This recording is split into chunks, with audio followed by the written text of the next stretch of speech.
Brother చెప్పండి.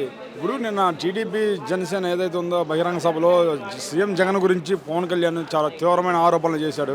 ఆ, ఇప్పుడు మీ పార్టీ ముఖ్యంగా వైసీపీని కూడా రేపు మక్కిలేడ పెడతాను అని చెప్పేసి అంటున్నాడు.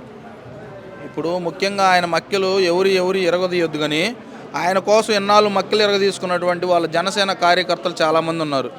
ఈరోజు వాస్తవంగా చూసుకుంటే ఇక్కడ మనం గమనించుకుంటా ఉంటే అతని కోసం పార్టీ పెట్టాడు, కాపు సామాజిక వర్గాన్ని, బడుగు బలహీన వర్గాలని ఏదో చేస్తాడు, వాళ్ళకి మేలు చేస్తాడనే ఉద్దేశంతో అతను నమ్ముకొని కొంతమంది కాపు యువకులు పాపం వాళ్ళ కోసం తిరగటం జరిగింది. దాంట్లో భాగంగా వాళ్ళ పొలాలు, వాళ్ళ ఇల్లులు తాకట్టు పెట్టుకొని అమ్మేసుకొని వాళ్ళంతా ఈరోజు నడి రోడ్డును పడ్డారు. ఒక ఆయన అయితే గుళ్ళోకి వెళ్ళి నేను చచ్చిపోతాను, నేను నా భార్య అని కూడా అంటున్నాడు.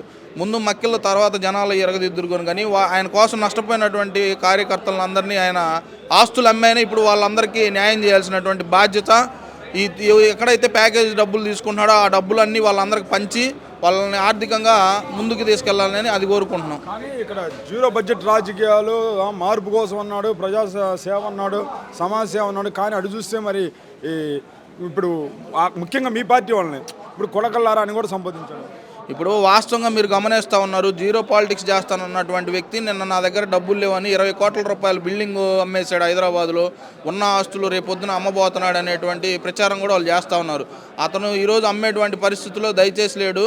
జనాల ఆస్తులు అమ్మించి జనాలందరినీ వాళ్ళ కార్యకర్తల ఆస్తులు, ఇల్లు, వాళ్ళ భార్య బిడ్డల పుస్తలు కూడా ఈరోజు తాకట్టు పెట్టించి వాళ్ళందరినీ నడి రోడ్డున పడేసినటువంటి దుస్థితి ఈరోజు పవన్ కళ్యాణ్ గారి నీచమైన చరిత్ర. వాళ్ళ అన్న కోసం కూడా ఇదే అద్దంకిలో కూడా చాలామంది ఇల్లులు, పొలాలు తాకట్టు పెట్టుకొని అమ్ముకున్నటువంటి పరిస్థితులు కూడా ఉన్నాయి. ఈరోజు అన్న వారసత్వాన్ని తమ్ముడు చేజిక్కించుకొని రాష్ట్రంలో ఉన్నటువంటి అమాయక కాపు జనాలందరినీ కూడా రోడ్డును పాలు చేస్తూ ఉన్నాడు. మరి అటు చూసినట్లయితే ఇప్పుడు తెలుగుదేశం పార్టీ ఒక అగ్ని అంటున్నాడు చంద్రబాబు నాయుడు, దానికి తోడు పవన్ కళ్యాణ్ వాయువు తోడయ్యాడు, ఈసారి ఫ్యాన్ రెక్కలు ఇరిగిపోతాయి అంటున్నాడు. ఇప్పుడు ఆ అగ్నిలో రేపు మొదట దహించకపోయేది అతనే.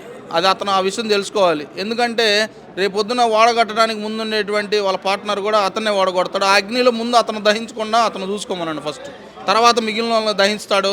ఇంకొకరు ఫ్యాన్ రెక్కలు ఎరుగుతాయి, ఇవన్నీ మాటలు ఎవడైనా చెబుతాడు. అతను దహించుకోకుండా ఉంటే బాగుంటుంది. చివరిగా చెప్పండి, ఇప్పుడు నారా లోకేష్ ఏమన్నా అంటే మళ్ళీ రెడ్ బుక్ అంశం తెర మీద తీసుకొచ్చాడు.